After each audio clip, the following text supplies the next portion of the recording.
Hello,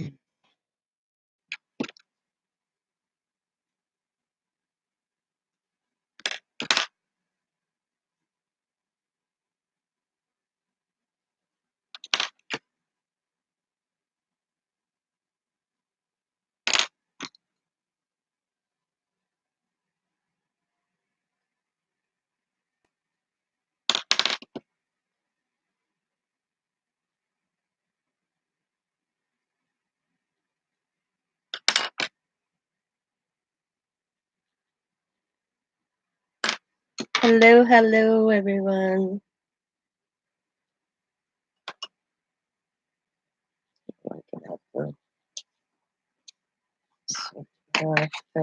This one will switch it up.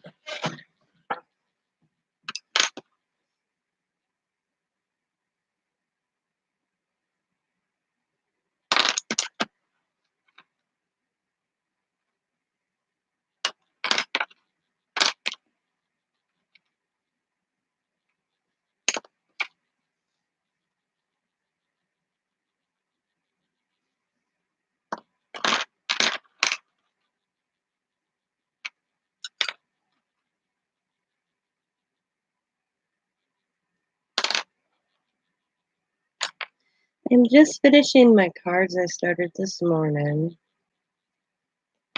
Let it come on and finish them with yours.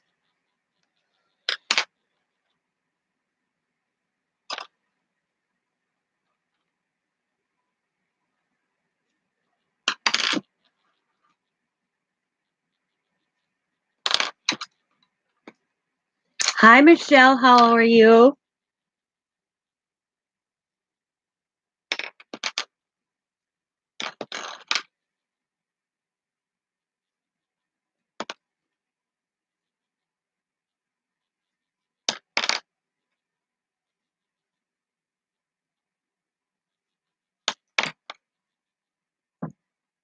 I'm good, but could have been a better day.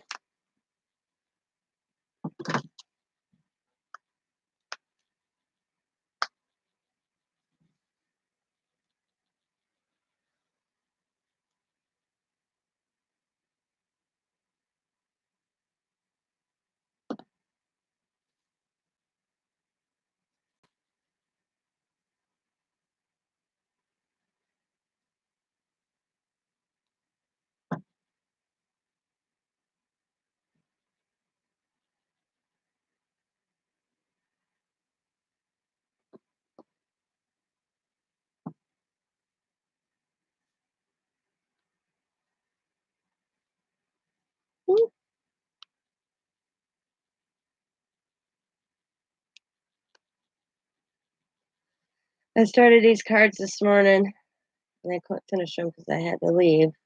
So I got back, and then I laid down and took a nap.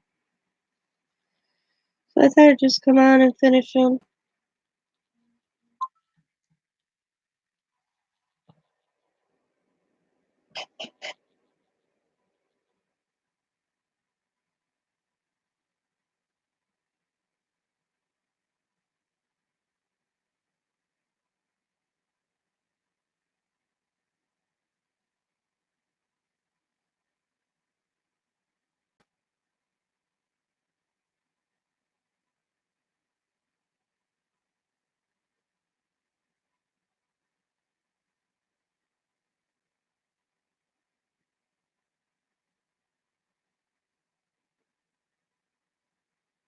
I'll be right back.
I'm sorry.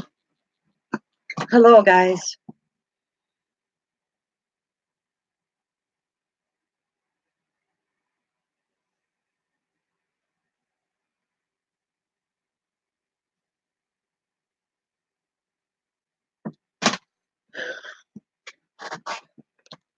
Sorry.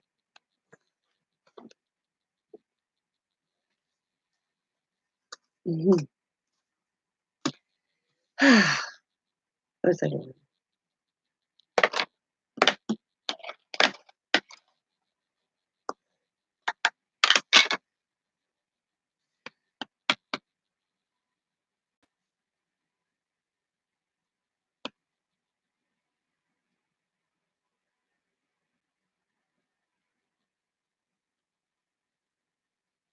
So I got this cute little stamp and die set on the magazine.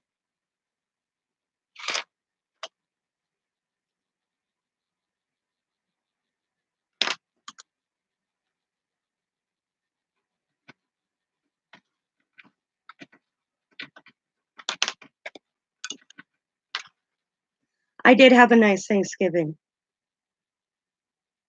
I took my father-in-law out to dinner. Today hasn't been a good day. My cousin's son passed away this morning. He was hit by a train. So, yeah, the morning wasn't a good morning. As a matter of fact, I was on live when my cousin called me, and I ended up going to the hospital. So that hasn't been a good morning. Yeah. Young, walking on railroad tracks at 3 o'clock in the morning. Alcohol was involved. People are so rude on Facebook. It's unbelievable. I've never seen people be so mean. That's why I got up a second. A friend of mine was just a dick, just a real butthead right now to me. We all do stupid things. That's what people, this whole thing, and like his mom said, because I mean, they're getting just awful, awful people just leaving comments. I said to my cousins, ignore it, but it's hard to ignore. Nobody's compassionate anymore. Sometimes they should walk in and look in a mirror and say, I did stupid stuff in my lifetime too.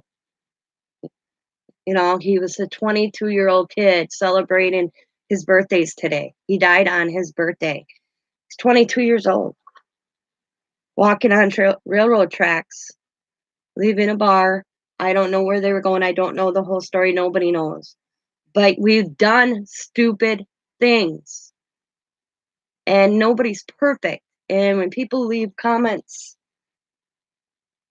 I mean, you can't sit there and tell me you've never, like I just told them, I'm like, don't sit there and act like you're so good that you've never walked on railroad tracks.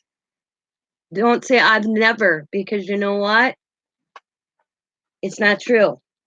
We've all done stupid things. We all were young. We look back in our past, we learn from our mistakes, and sometimes you don't learn from them, and this is what happens. They probably walked out railroad tracks. I guess what I understood from his sister is he lived down the road, and they walked those railroad tracks hundreds of times to get home. Yeah. Oh, they're not. But this is a friend of mine who, you know what? I don't even care if I ever talk to the man again.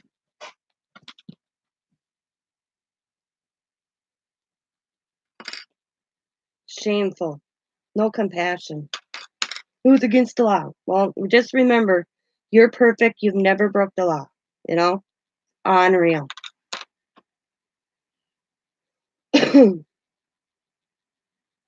Don't pass judgment until you judge yourself. Is my life's thought. I mean, I feel bad for that conductor. He has to live with this. Don't get me wrong. I feel bad. Yep. I mean, he was 22 years old. He had a whole life ahead of him, and he made a dumb mistake. It happens.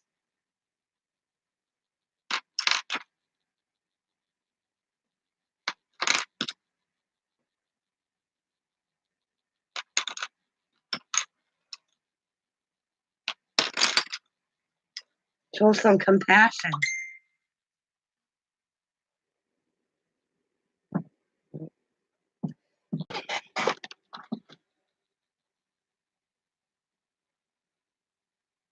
Wait.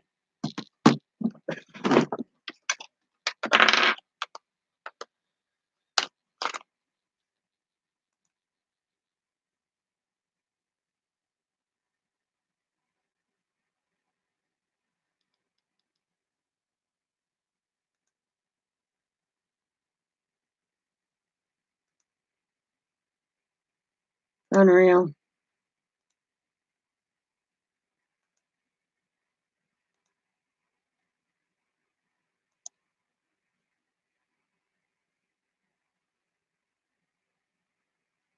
My son said he's pretty sad.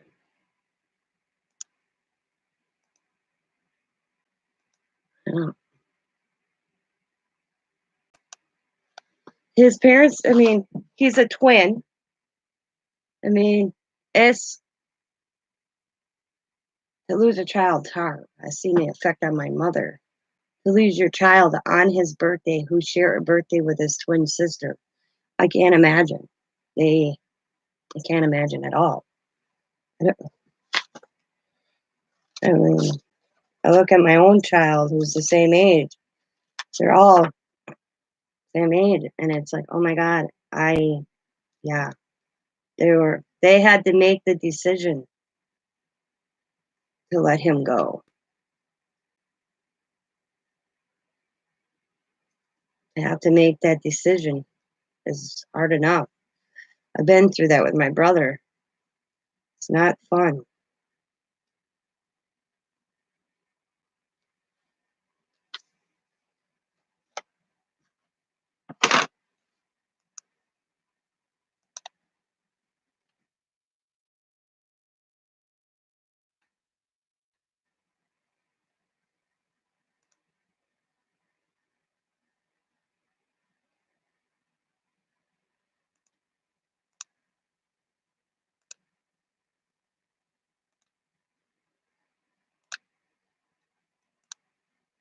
Yeah.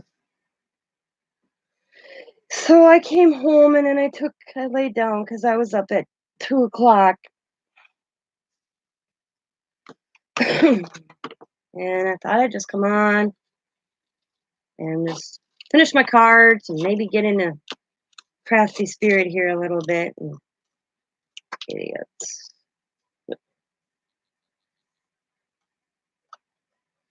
I mean,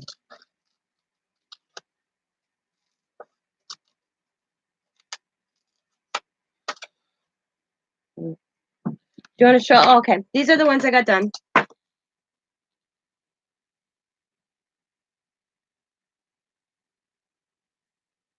That's the outside. They're pretty much all the same. They have this in the inside. And then this one, I didn't put the lights on. That's what I'm doing now is putting the lights on, the ones that you can see. And then they're all basically look like the little reindeer.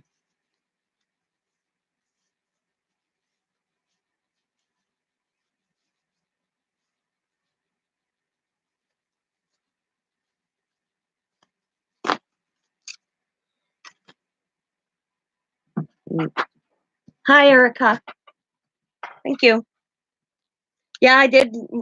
Okay. I already have Christmas cards addressed. And I realized I ran out of Christmas cards on my Christmas card list. I send a lot of Christmas cards out. So I had to make more. Thank you.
Yeah. So there we go. That's how my day's been going. Just finishing the car. Thought I'd come on and chat. See how your guys is. It is Saturday, right? Yeah, Saturday.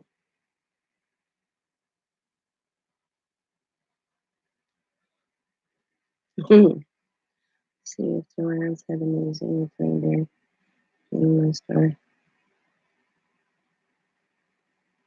Oh, I'm sorry to hear that, Jennifer.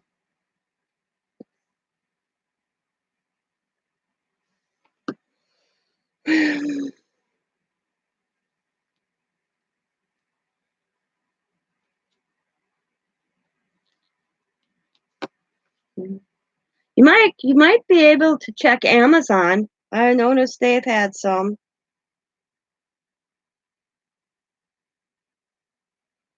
I think is it you, Michelle, that ordered your magazine from Amazon? If I remember correctly.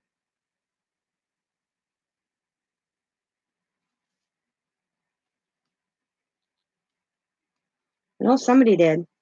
I didn't know you could get them on Amazon.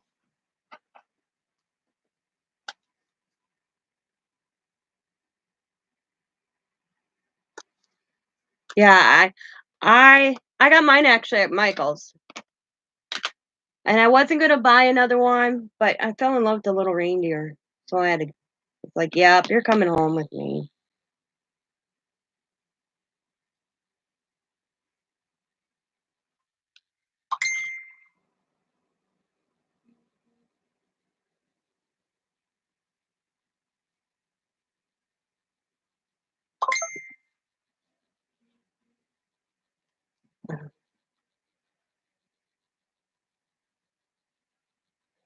Sorry.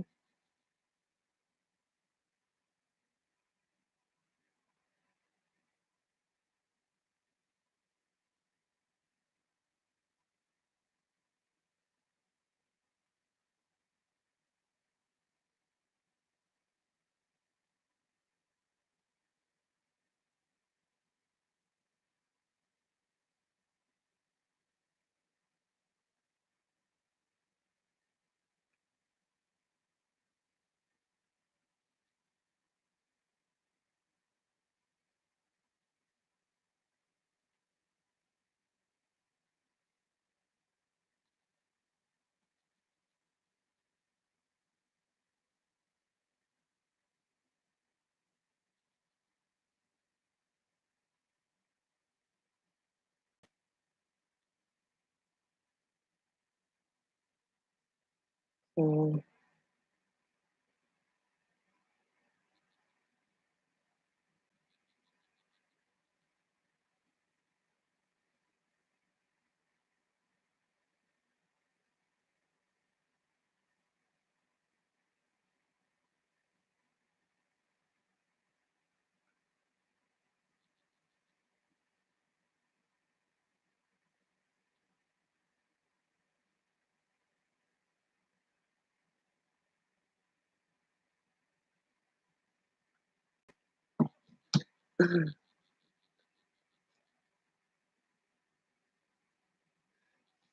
They are cute.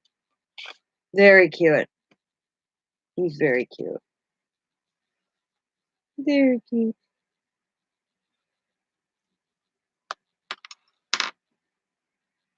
Hopefully it will be.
I'm sorry, my kid is messaging me.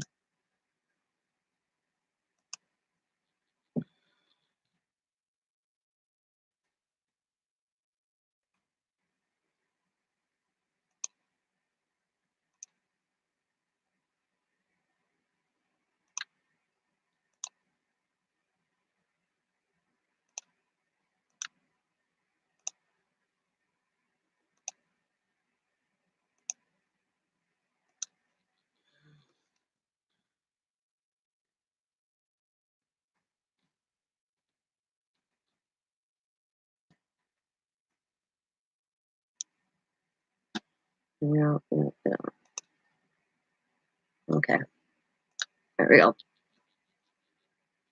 I had a wonderful Thanksgiving. We went out to dinner with my father-in-law to a nice restaurant here in Green Bay called Brewmeister's. They had a wonderful buffet.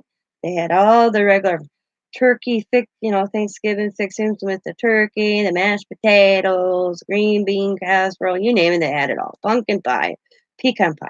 But they all and a salad bar. They also had ham, ribeye, um, my favorite thing is I probably could have ate just that one item was I love asparagus, and it had buttered garlic asparagus. Oh my god, I could have ate the whole ate it. I did. I could have just ate that.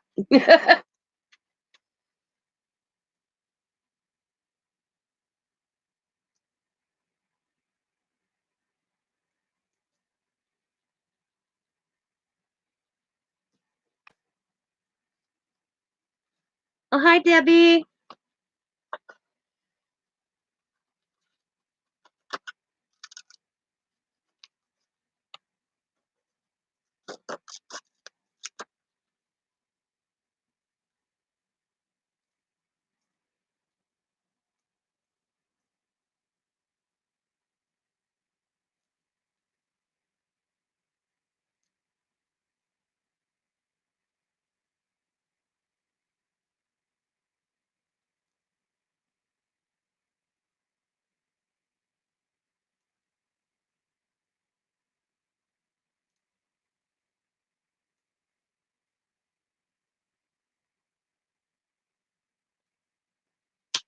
Mm,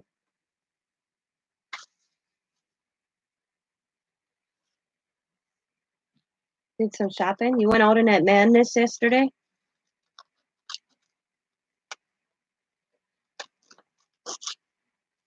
That is the one thing I do not do is Black Friday shopping. I stay home, safer. I watched this video where people stampeded each other at a Walmart. It was crazy. And then where the parents let their little boy lost their little boy and they left him sleeping or something. I saw that on the news for 3 hours. No, but they didn't even go to anybody in the store ask that they lost their child. They just put him somewhere and let him sleep.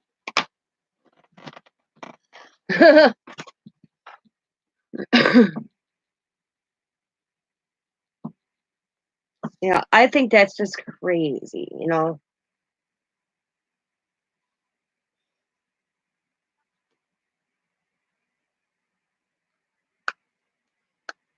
Because my husband, he would love. He's like, I could see going for the TVs. I said, yeah, but you almost have to be the first in line to get the deals on them TVs, on electronics.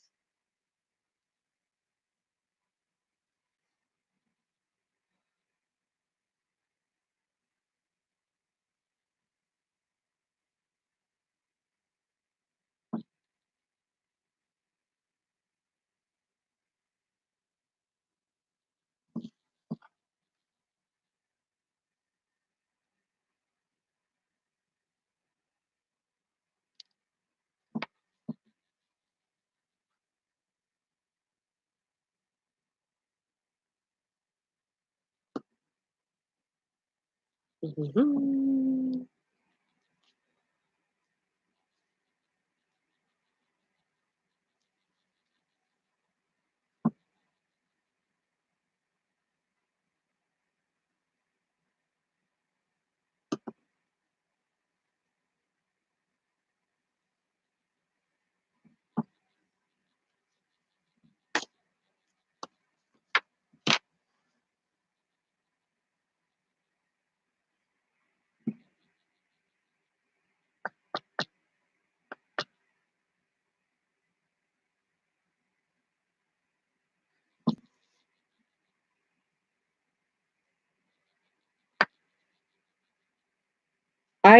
Diamond usually goes and I watch the kids because I'm like, I ain't going in that madness. I'll watch the kiddos.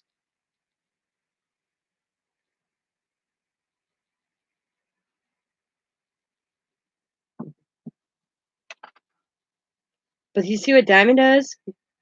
She learned this.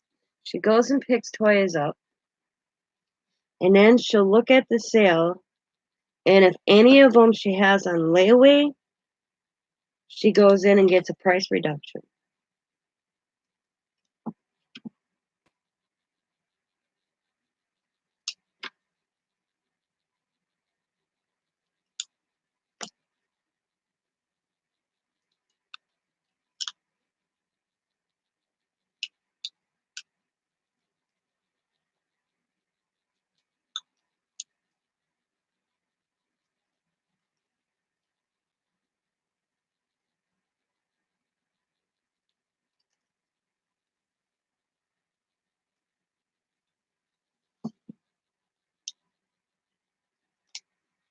Mm. But this year, I said, "Do you have to go do that?" And she's like, "No," because then she goes in the later in the afternoon to get the price reduction. She didn't have to do it this year.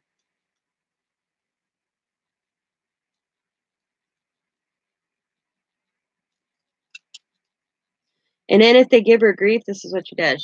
She's like, "Well, I'll pay for that item," and then because they gave her grief one year, it was so funny because I went with her because it was later in the afternoon. And they were giving her grief that they weren't going to give her a price reduction. She goes, okay, then I'm going to pay for it, and then I'm going to return it and rebuy it. And the person, so they called the manager, and they're like, yeah, you can do a price reduction. She knows how to work it. I was like, good for you, Diamond.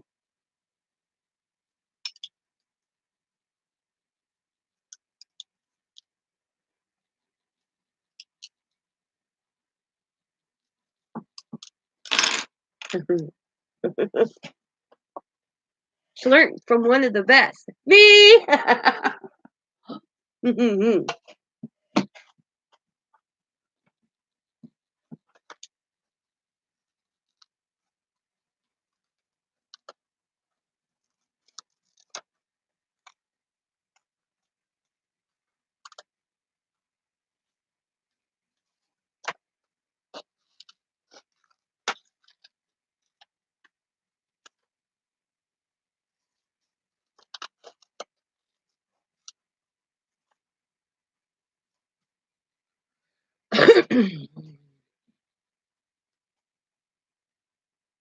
Can you guys hear my little heater? It's kind of loud, so I don't know if you guys can hear it. It's just kind of chilly. This is for some reason, um, this room in the house seems to be the coldest rooms. Oh, I have to add extra heat. So I have this little heater that Scott bought me, and just takes the damn coldness out. Cool. So I was wondering if you could hear it. It's rainy and ucky here today, so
Mm,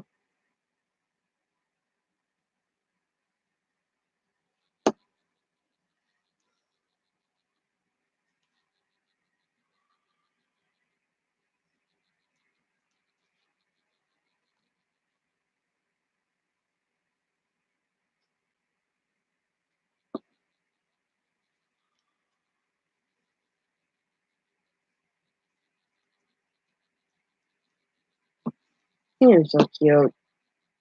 Mm,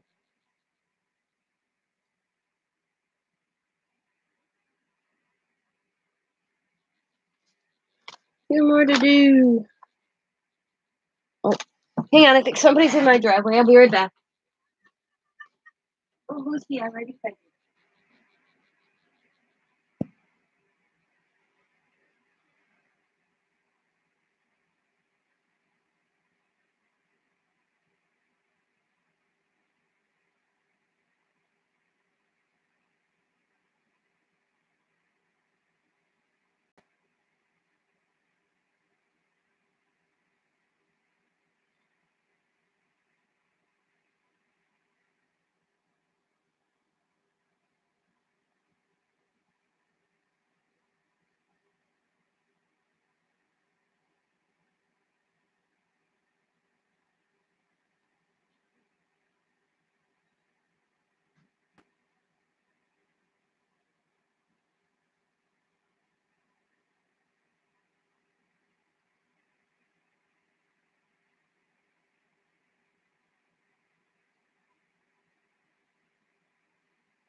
Lucy, I am not putting any more food in your dish. I have a cat that constantly thinks.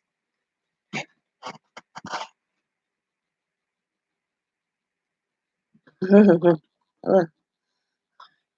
nice here in New Mexico. It's cold here today. It's rainy.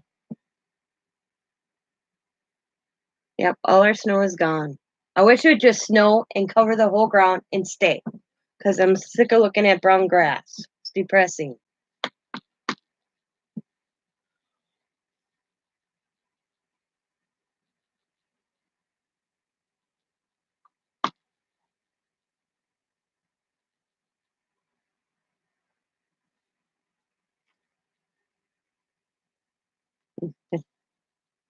It was like, get it done with snow, let it stay.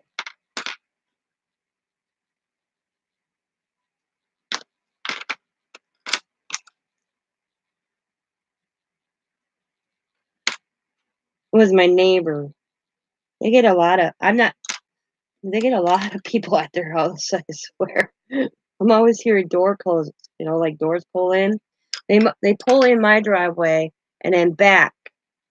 So I always hear a car in my driveway, and I always think somebody's here, and it's somebody pulling out of my driveway.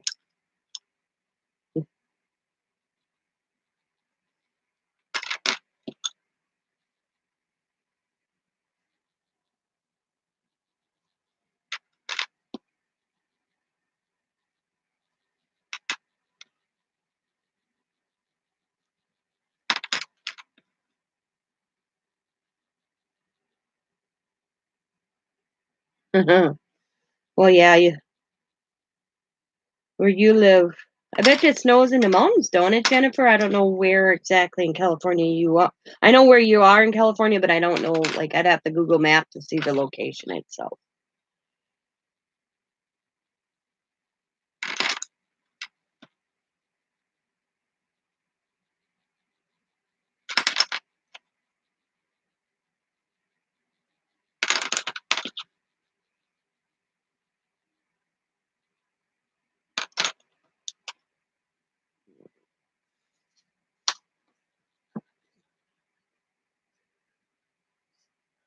Yeah, me neither.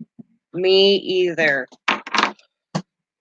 That's oh, that's when you hunker down and hopefully your vehicle start. See, I want to get Scott an electric start for our truck. I gotta get a hold of a buddy of his as a mechanic, and I'm gonna ask him to do some research for me and see how much it is because I'd like to get my husband that for Christmas, so he doesn't have to go out in the morning because our truck does not fit in our garage. So I like to get him electric start so he doesn't have to go out and start the truck quarter to after 4 in the morning, and when he needs to go to work, he can just do it from the house. But I don't know anything about him, so I thought, you know what? I'm gonna get a hold of Tim and ask him to look into it for me and give me some, ideas on price so I can save before Christmas or all that good. I should have thought of that like 2 months ago.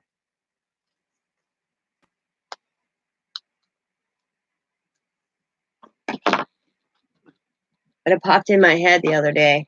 Hi, Lisa.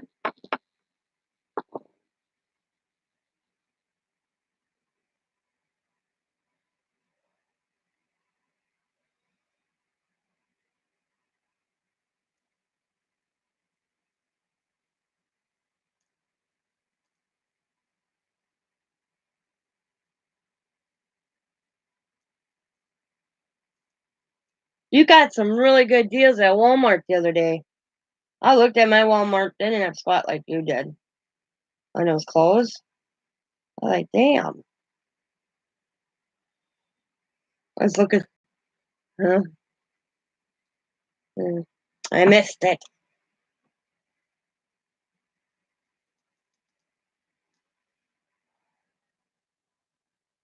But mine didn't have the truck pot holders either.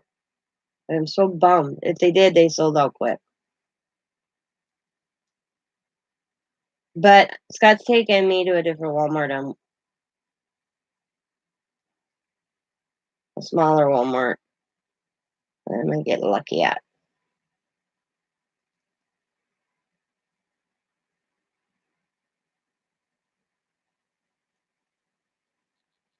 I can't remember if I put a Christmas card on Christmas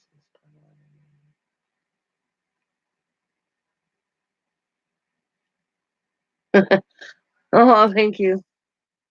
Yeah, I got you a Christmas card. You didn't have to send me a pocket letter, but thank you. But I'll be happy to accept it. I'm just sending out Christmas cards. I'm not sending out too many gifts this year. I can't afford it. I'd love to send everybody like a little trinket or something, but I just can't.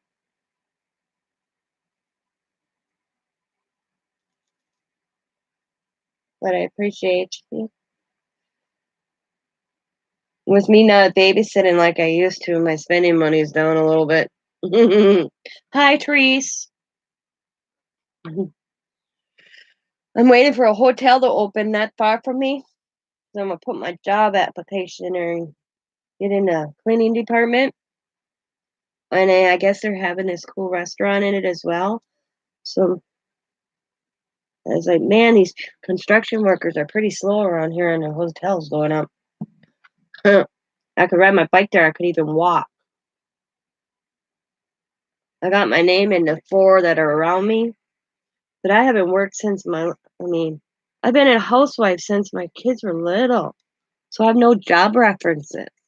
And in the job references I do have, they're all closed. So I've said to them, that must look bad on an application.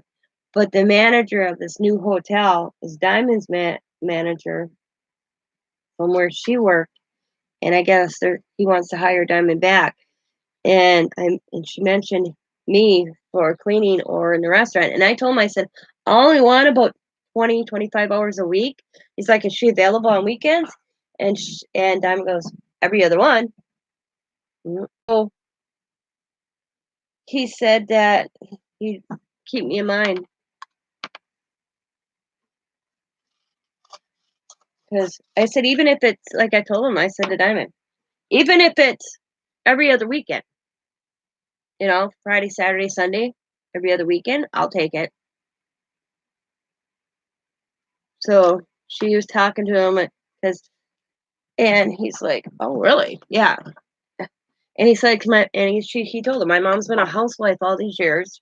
She never worked when we were kids.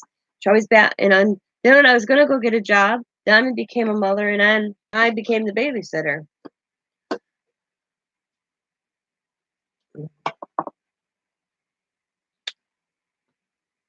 Thank you so much,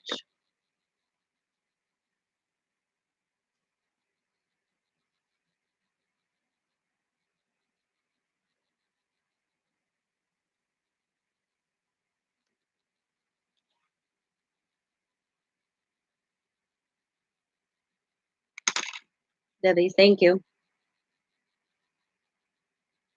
They're just a simple little card. I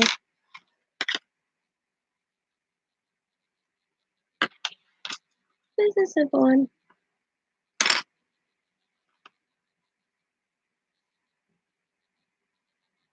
I mean, housekeeping in a hotel ain't that hard to do.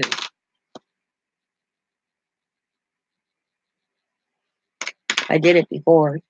I did, like Donna said, she was in housekeeping years ago, years and years ago. So,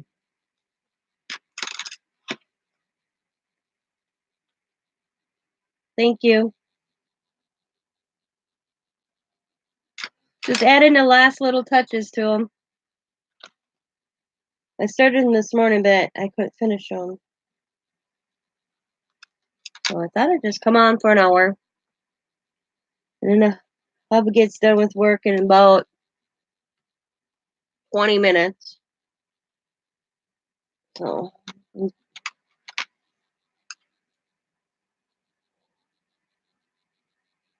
I don't know what we're doing for supper because my husband has worked since the Wednesday before last. He's not done working until the. Let's see, I have to figure this out. What do you work this weekend? No, he'd have been off this weekend. So his first day off is the 28th. Or no, the 29th. And then he goes back to work. Yeah. And I said, and I'm like, we have to go grocery shopping. But he walks in the door, I feed him supper, and he falls asleep. So I don't want to bother him. So Diamond's going to take me grocery shopping tomorrow because I'm like, Scott, I'm running out of food. I mean, we're not going to starve to death or anything, but I was like, yeah, I need to go grocery shopping. So I talked to Diamond earlier. I'm like, hey, tomorrow, can you take me grocery shopping?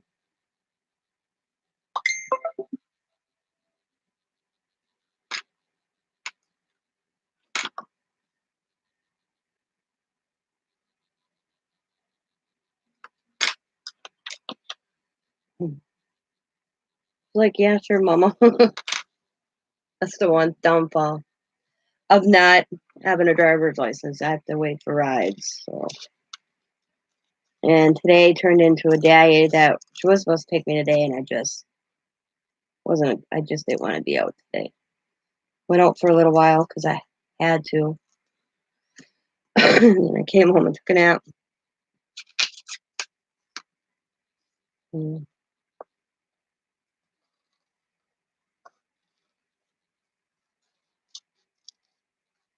And I woke up, I missed the mailman. I had a package that was supposed to go out, so I'll have to get it out Monday.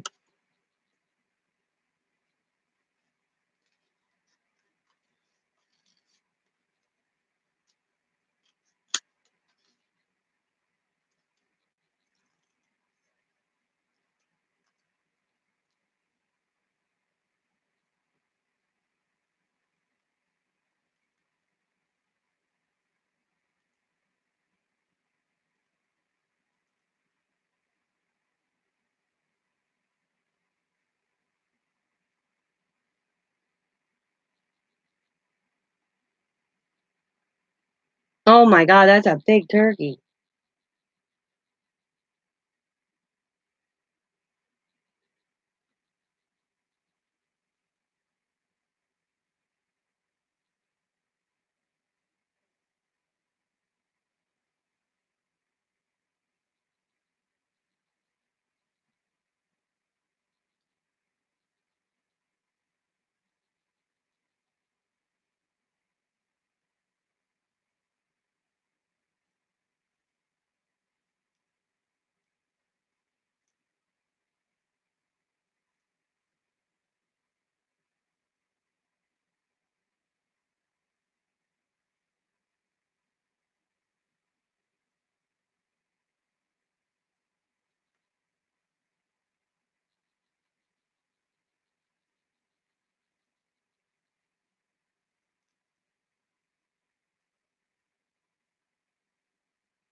I'm sorry, I'm getting hit.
Uh, Hi, Turtle.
Hi, Margaret. Oh, Jesus, people. Uh,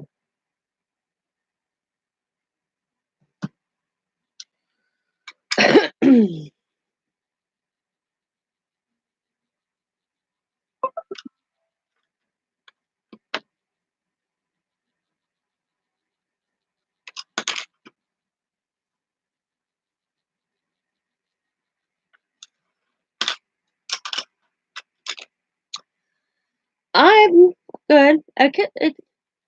It's, uh, it's not been a good day in my family. My cousin's son died this morning. Very tragedy. So that aspect of it, he's only 22 years old. Been that kind of day. I didn't. I'll admit I didn't know the kid well. I mean,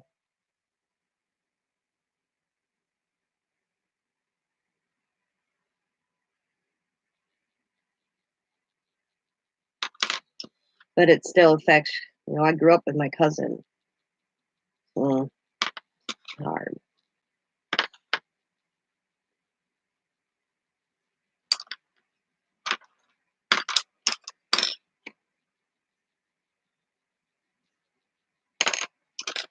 Yeah. So that's been the hard part. Sad day. Sad.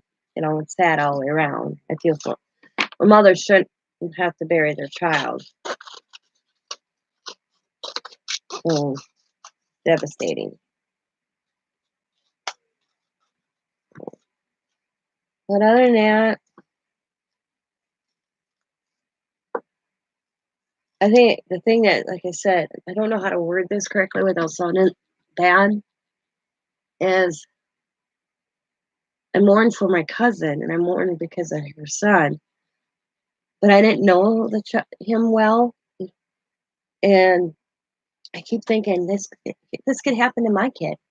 This could have been my son. You know, it makes you realize to hug your kids more, 'cause, and yeah, it was a stupid act walking on railroad tracks at 3 o'clock in the morning under the influence of alcohol. Stupid, but you know it. And but I grew up with my grandfather told me he'd always say to me, because he'd be like, when the good Lord calls you home, you have no choice. And I remember asking him when I was a kid, I'm like, what's that mean? He goes, you could walk out this front door and not be doing a damn thing, and boom, the good Lord's gonna take you. You could be on a wheel, you could be sleeping, you could be walking on railroad tracks that you probably walked on 100 times. Yeah. You know, when it's your day, it's your day. It's like my grandpa said, it's the only choice in life we don't have a say. So it sucks for us that's left behind. It sucks for my cousin. And so I kind of look at it, the good Lord needed him more than she needed him here, I guess. But it's left with all the hurt, it's devastation. And the way it happened, because you're like, think, you dumb kid. But yep, when it's your time, it's your time. Could have been prevented? Yes. I mean, but like I said, with my understanding, they've walked those rail tracks 100 times. Nothing's ever happened.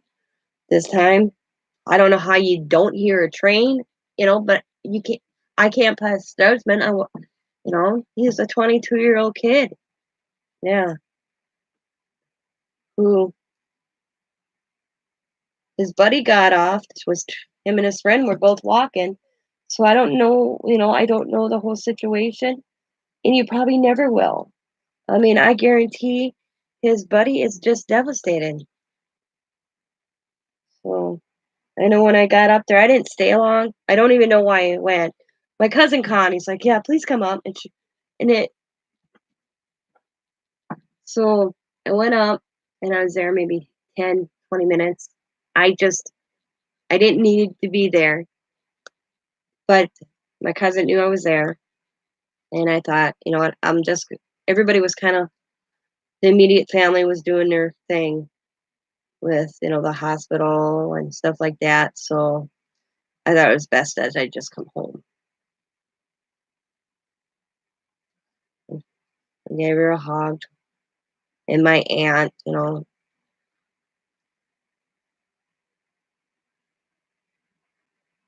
oh yeah, I can only imagine what his friend's feeling.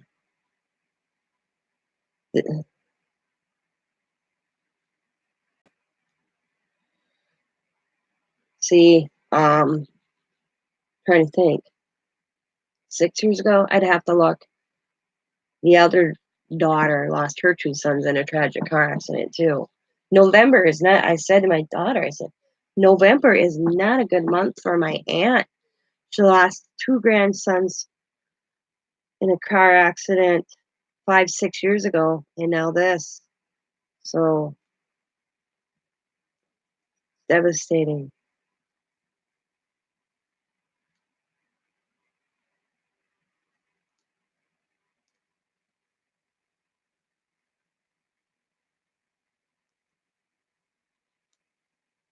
Yeah.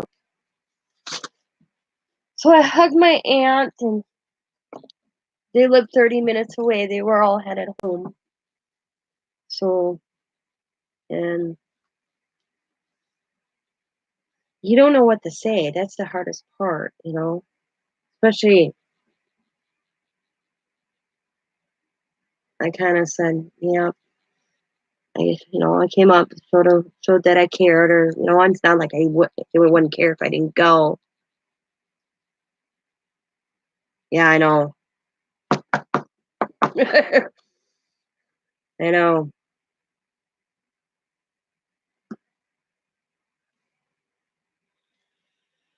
But it made me reach out to both my kids and say, guys, I love you. You know, not that I don't tell my kids I love them, but I tell them all the time. But I saw the effects of when my mother lost her son at 38. He was 38 years old. This kid is only 22 on his birthday today, and he's a twin. You know, this his sister has to celebrate her birthday for the rest of her life, knowing her brother died on that day too.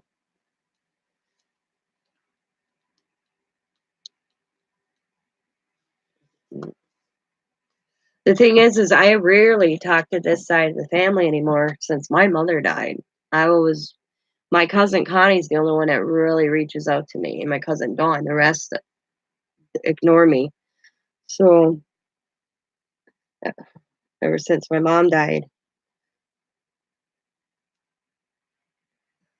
but you're still at the end of the day, you're still family.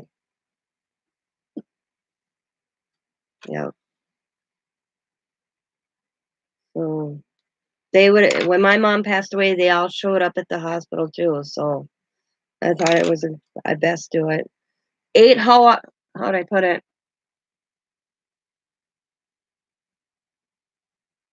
Um, ate my pride a little bit because I've tried to make amends with my aunts, but when it's only one sided kind of thing. So I swallowed my pride and put my own feelings aside and went up and showed my family support to my cousin. And then I sat there like, why am I here? I'm not. So I came home. I'll go to this. Yeah, yeah, it's a very difficult situation. The thing is my mom's sisters both treated me like crap after my mother died. And it bothered me for the longest time. I went to counseling, and they would not even come and talk to me in my grief counseling. So my counselor said, you know what, just let them go. But and the thing is, I still send Christmas cards to them. I still send them birthday cards, but they they don't they don't acknowledge me. So it just shows true feelings of how people feel about you when you lose a loved one. But like I said to my aunt, just my mother, I said, my mother would have never treated your children like you have treated me. And someday you're going to make your way up to the good Lord above. Once he speaks to you, you're going to have to deal with my mama how you treated her child. Just remember that one. And then I walked away. I don't get invited to family events, which there ain't many anyways, but it don't bother me. It used to bother me really bad. And for my sanity, I let it go. I let the hurt and I guess anger. I just had to.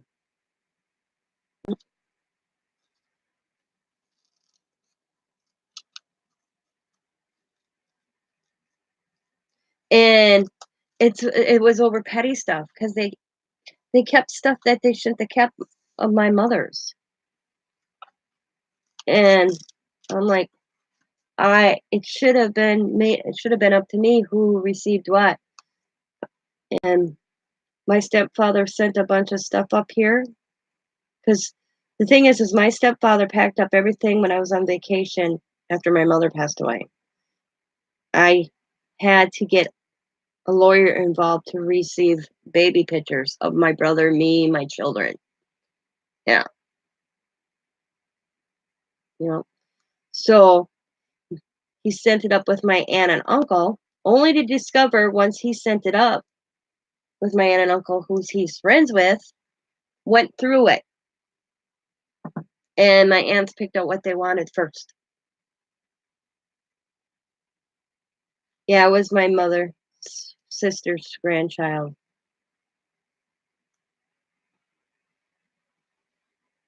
And if I really wanted to be a bitch, I could have went to the police department and pressed charges for them receiving stolen, taking, stealing my property. But I let it go. I'm like, you know what? Because I'm better than them, and my mother would tell me, just let it go. Just that's let it be. Because my mom was one of these. She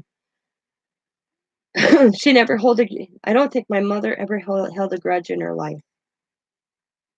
So I went in deep thought and thought about it, and I'm like, you know what? If it meant that so much to you that you had to go and take stuff that didn't belong to you, good, you can have it. And I did tell my aunt, just remember, it wasn't given out of you stole it. I didn't steal it. You weren't supposed to go. No, I said, and even the attorney said they had no right. They My stepfather sent it up with my aunt. They agreed to do it. They did not agree to go through it. And they act like it's no big deal.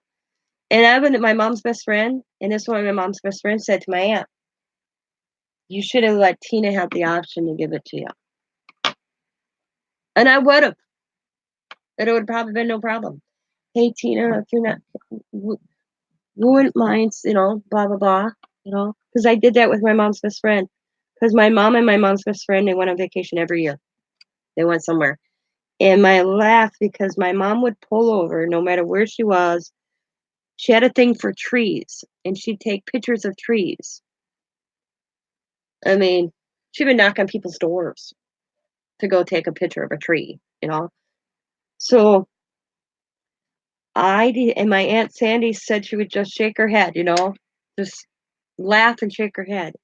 So what I did is and my mom was a scrapbooker. I gave my aunt Sandy all the. I made copies of all the tree pictures because I made a book for myself and my children and their vacation photos, and I gave it to my mom's best friend, who I call Aunt Sandy, and she was so honored and thought thankful for that. And it was, matter of fact, 2 years Christmas because I finally got it what I asked for. And the thing is everything I wanted was sentimental. He would, you know, that my stepfather, he had stuff that belonged to my dad. My mom was very close to my dad's parents yet. Well, they were passed on by the time my mom passed away. And my stepfather was keeping stuff that was my dad's mother's. So I had to get a lawyer. Luckily, I shouldn't say get a lawyer. Diamond's friend's dad is an attorney, and Diamond asked him a few questions. The thing is he didn't open probate. I didn't know my rights as a child because my mom had no will. I advise anybody, I don't, if there is no will, go see an attorney. You know, I found out I was entitled to more than what I received. And most of the stuff I asked for was stuff that family heirlooms, stuff me and my mom did in ceramic class, her scrapbook pictures of my kids, baby pictures of me and my brother. My stepfather didn't need any of that. Him and my mom were only married 3 years. So it took a threatened letter from a lawyer who wrote it up for nothing. And he must have went and saw an attorney because the next thing I know, he was sending stuff up. And then to the fact that he didn't open probate and packed up all my mom's stuff and moved to Georgia. I could have been really, really, really cruel if it went, because he would have had to. Probate would have had to open. He would have had to list everything, and he would have had to pay for it at his own expense to get it back, which he had to with the stuff that I received, because I wrote a list of everything I wanted. I got everything except 2 items.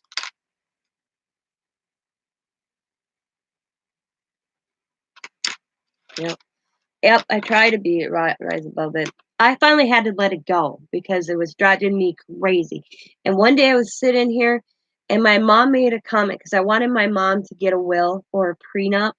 I just had, you know how you have that feeling someday? But my mom thought, why?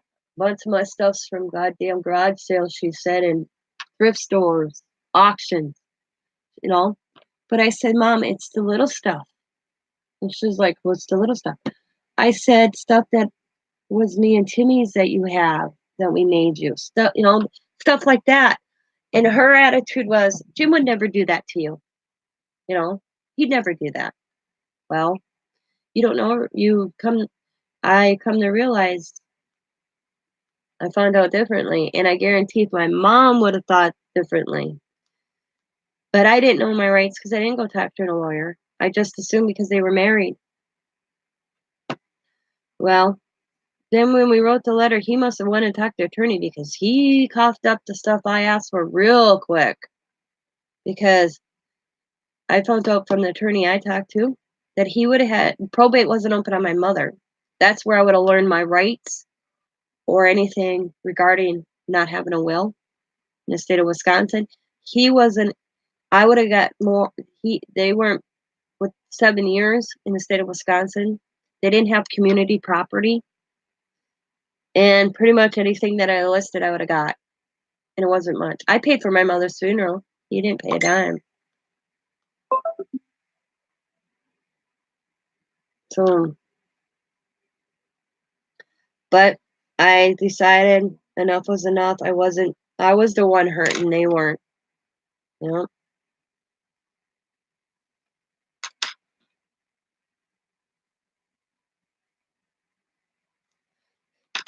Yep. My mom had a 401k. She left me her 401k. She told, matter of fact, she was cash. My mom was retiring in January. My mom died in August.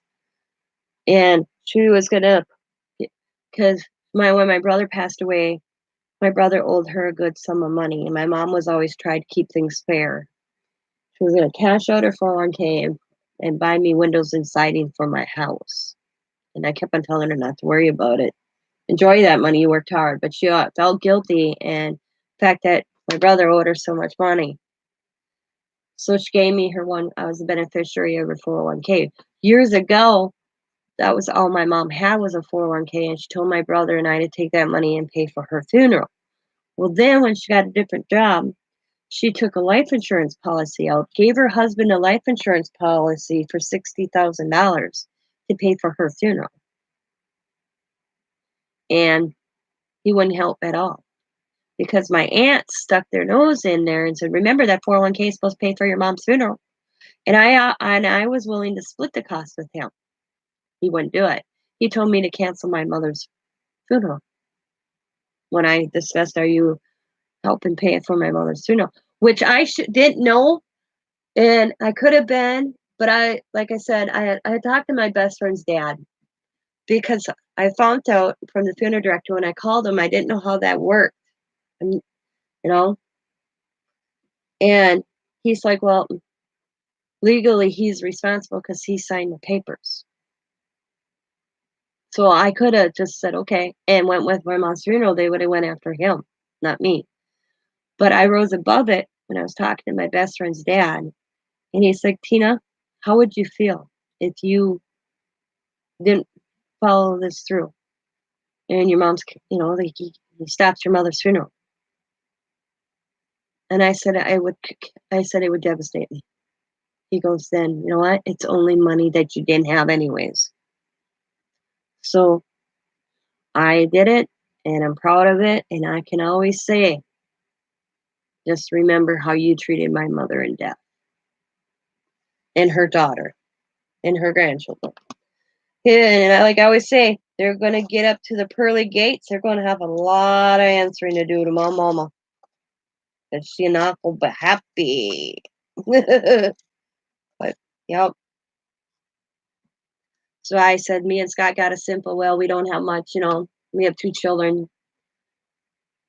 Just even a simple will, sell everything, split it 50-50. I did what my grandmother does.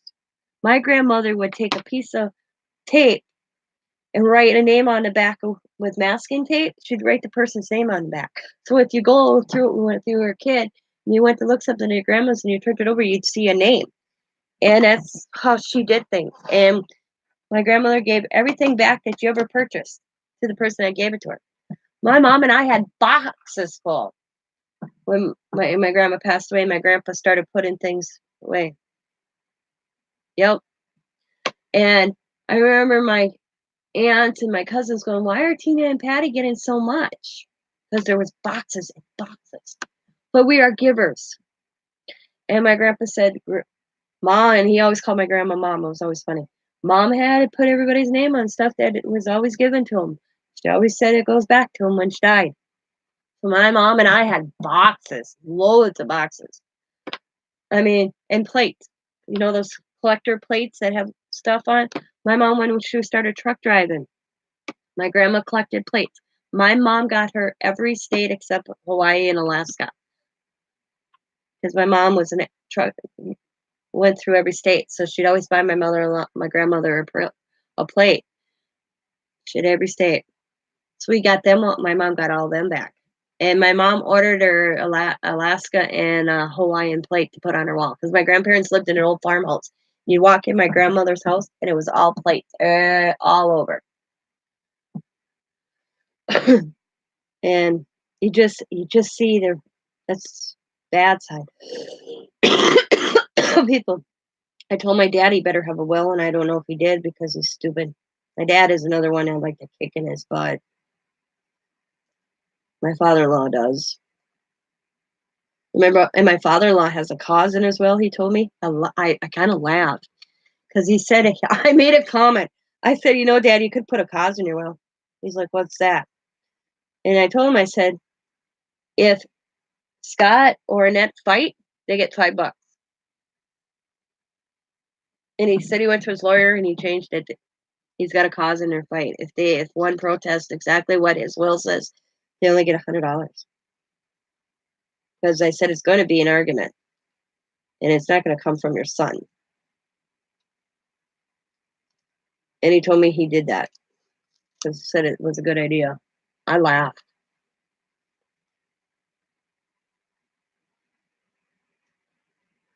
I always tease my father-in-law, can you give me money in an envelope? Give it to the funeral director. Tell him to put it in storage. I said, so I can go on a cruise. Well, after your funeral, because it's going to be hard because he doesn't want me or my brother-in-law to be in any part of after, to go through the estate or whatever you call it, because he feels it should be up to his children, which it should be. But my brother-in-law, he doesn't keep his nose out of anything now, and he's a know-it-all type of guy. So I always tease my father-in-law.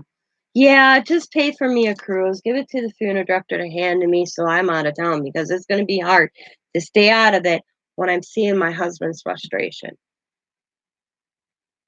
He started laughing.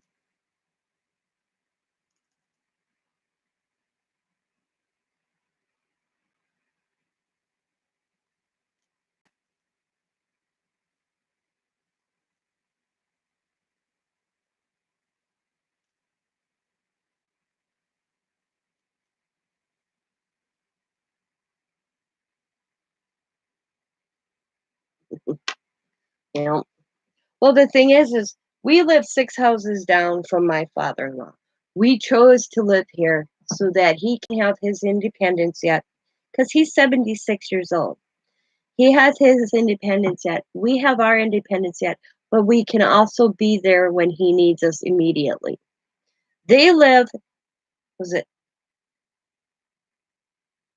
um, 70 miles away?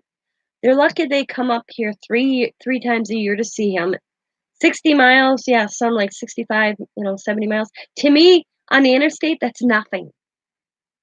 They come up here maybe 3 times a year to see him, and then when they show up to see him, they like to tell us what we're doing wrong.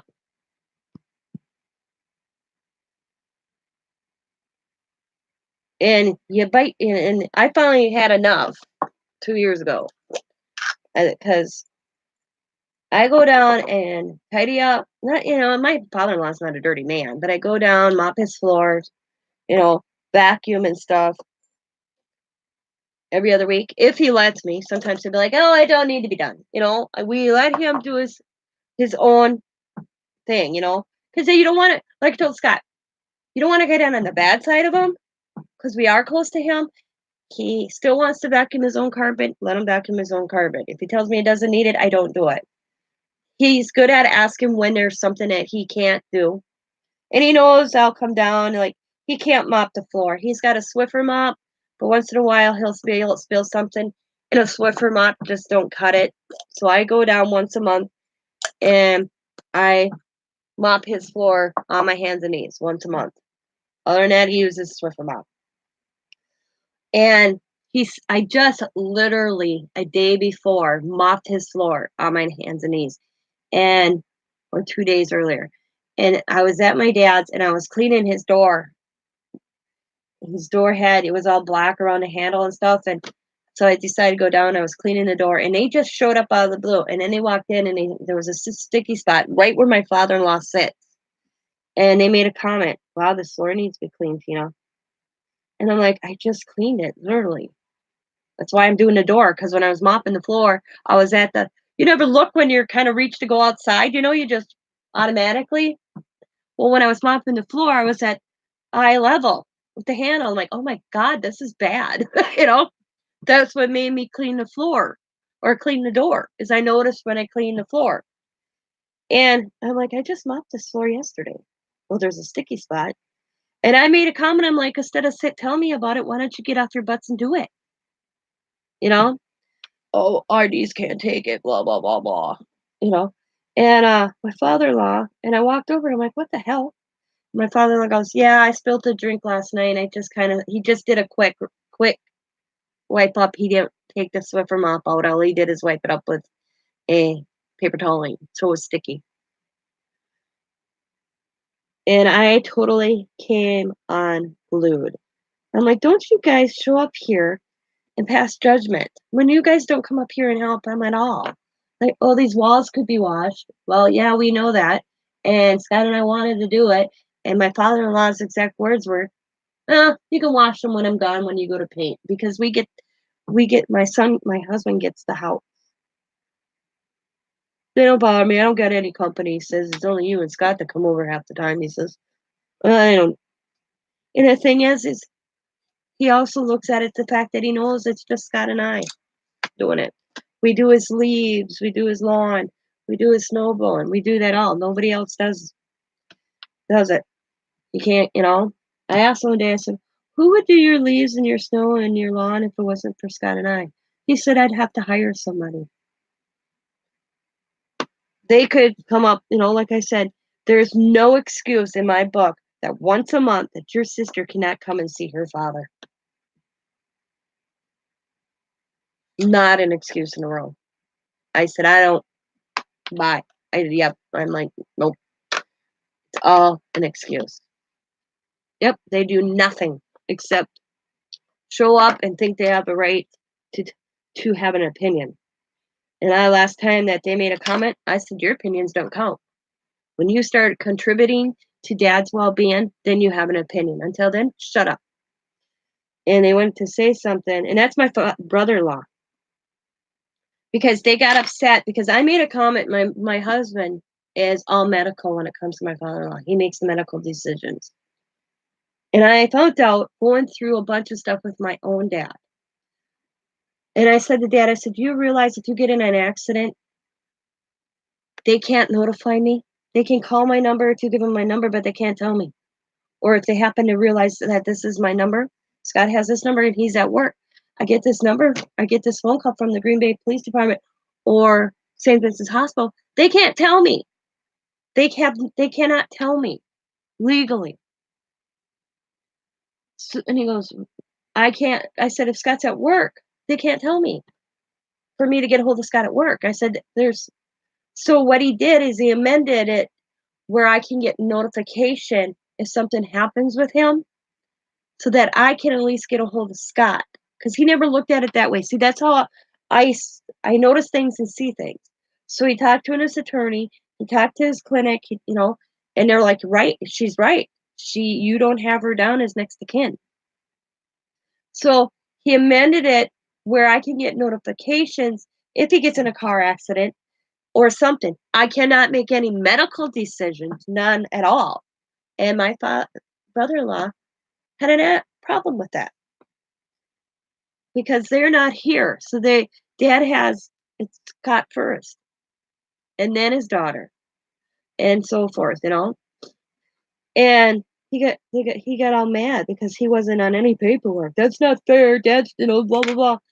And I'm like, this isn't about you. It wasn't about me either. It was just something that when I was going through a bunch of health issues with my dad, getting power to talk to my dad's doctors, I made a comment to the social worker.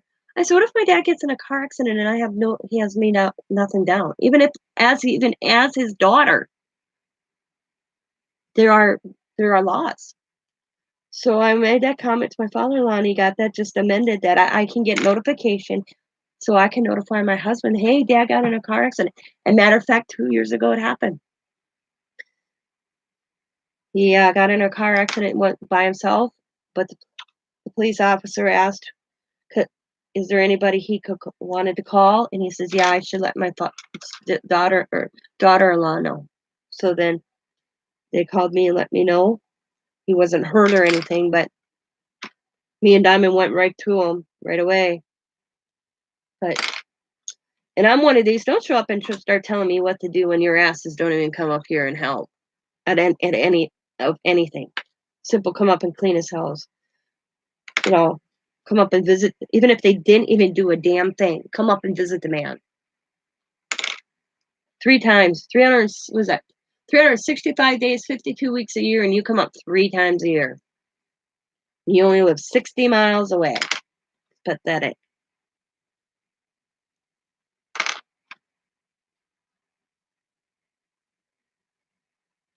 And then they expect us and to drive him down to them for Christmas. And my father-in-law's like, "Nope, I'm not going anywhere." Because my thing is, he is 76 years old. You go to him.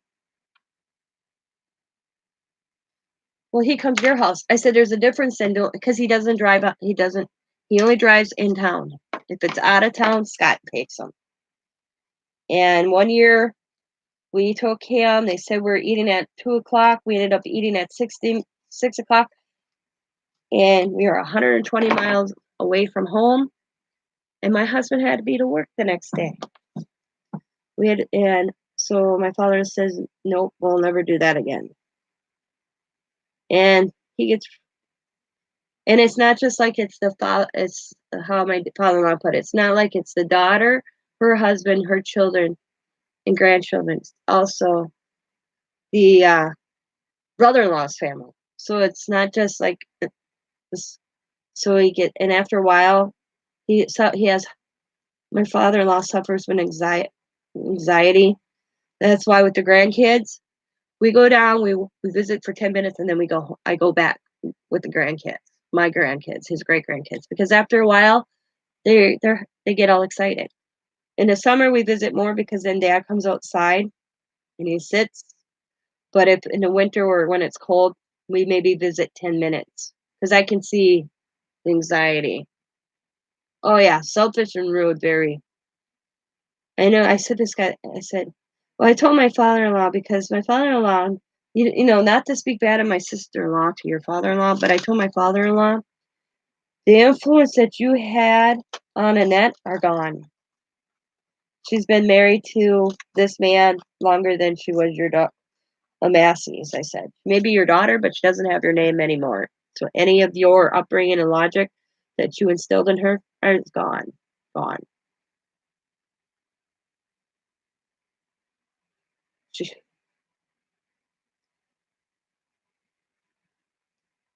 and they take advantage of him so bad. He's their bank.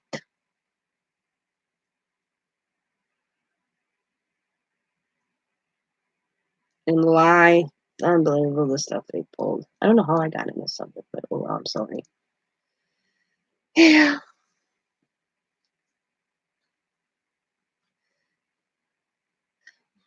Well, one card done, ladies, and then I'm gonna get off because Scott'll be coming home, and I gotta get dinner on. I don't know what he's bringing me to cook because he's supposed to be stopping at the grocery store. I told him, you buy it, I'll cook it. So, and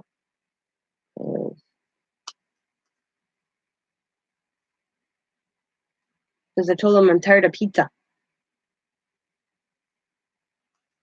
Yeah, that's my point. I and and he makes my father-in-law's like, well, they have it tough, and he makes excuses because he doesn't want to admit. Because my brother-in-law is disabled. I'm like, okay. I said, I get that Dave's disabled, but your daughter's not. She could still just drive up to come and see her dad. He doesn't have to come with.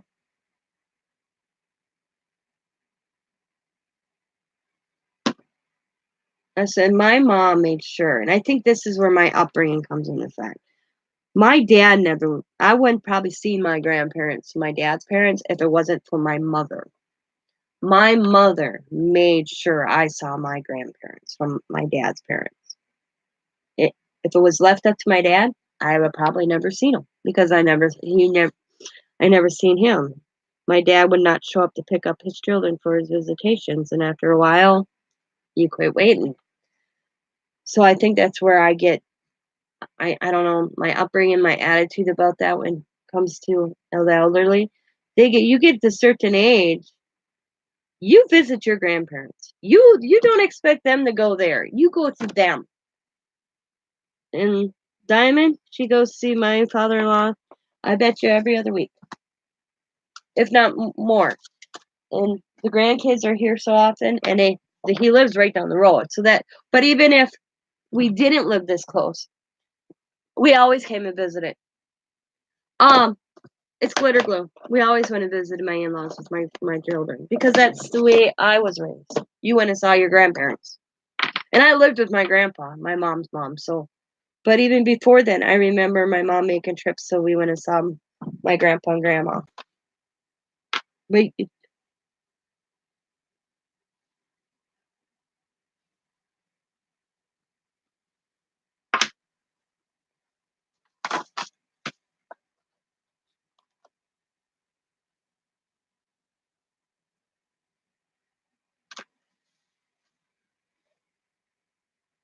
I mean, I just, maybe it's my way of thought, maybe my thought's wrong, but I think at a certain age, when your parents hit a certain age, you start taking care of them. They took care of you. You did too? Yeah. After my parents divorced, we moved in with my grandpa. After like 3 years, 2 years after my parents divorced. We went and lived with my dad for a while and his wife, and it wasn't good. And my grandfather went and lived with my aunt and uncle in Colorado for a while. That man, he said the hardest thing in his entire life was when I would call him crying because my mom became a truck driver and she was over the road. And my grandpa told me that one of the hardest things was to hear me call him crying for him, Grandpa, when you're coming back, when you coming back? Because he went down there for the winter. And as soon as he was back in the spring, I was packed up and moving in with my grandpa, and I didn't leave until I was 16. But I was always close to them. And even when I moved 30 minutes away from my grandfather, every other weekend I'd go see my grandpa.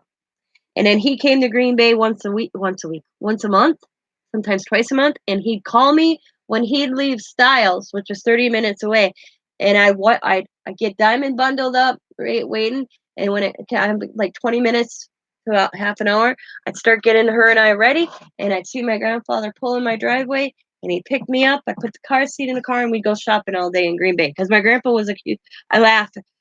I laughed so hard at these people that do coupons. My grandpa did the same thing. He'd go all over the city of Green Bay just to save 10 cents. And, you know, I still have my grandfather to this day. It's weird. I don't even know if there were cell phones out in 96 or 97 when my grandfather passed away. But I have my grandfather's phone number in my phone. And I guarantee it's somebody else's, but I just look at it once in a while and know. See, I had my son on Tuesday. My grandfather died Friday morning. Yeah, talk about depressed. That's who my son's named after. Xavier Clarence Burton. My grandfather was Burton. Well, I miss that man so much. It would have devastated him if he was alive when my brother passed away or my mom. So I was glad he was gone. He used to tell me he had so many close calls, that man shouldn't have lived to be 75 like he did. So many close calls. He'd tell me he'd see my grandma, and I'd be like, "What is she doing?" And he'd say, "She had her hands on her hip yelling at me. What are you doing here, Burton?" But then, nope. And then the night that I knew, when I went up, I called us all up there.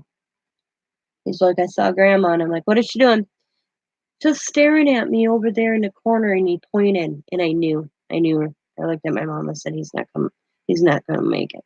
My grandpa had a bad heart. I guess years ago they called them blue babies, and they told my great grandmother that it was only a matter of hours or days that her baby wouldn't live.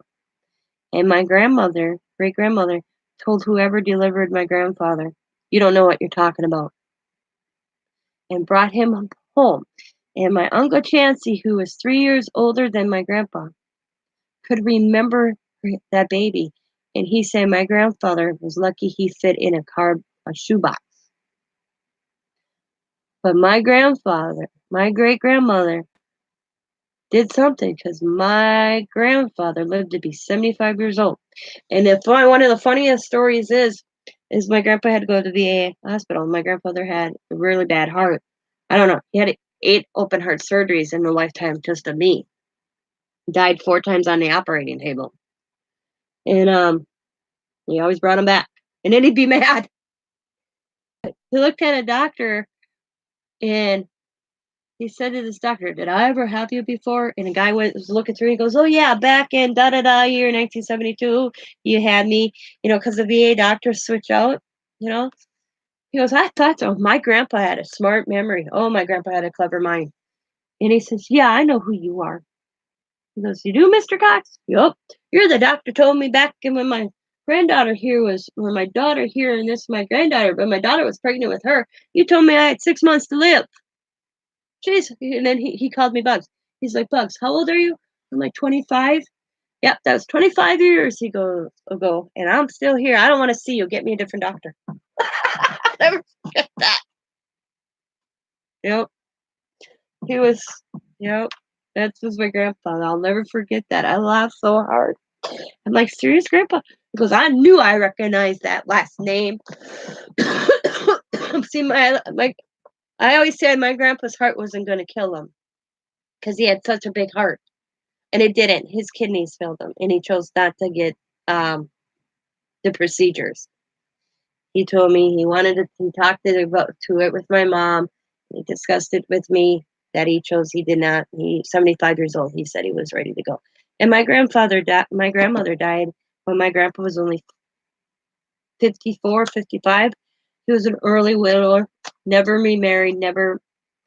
So he said he was ready to go be with his wife to finally finish their lifetime. But Scott's home, everybody. I got to go. I got chit chatty. I'm really sorry. Lifted my spirits up a little bit today.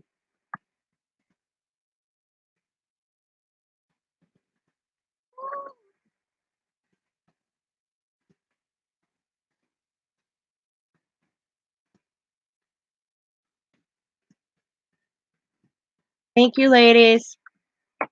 I'll talk to y'all later. Bye.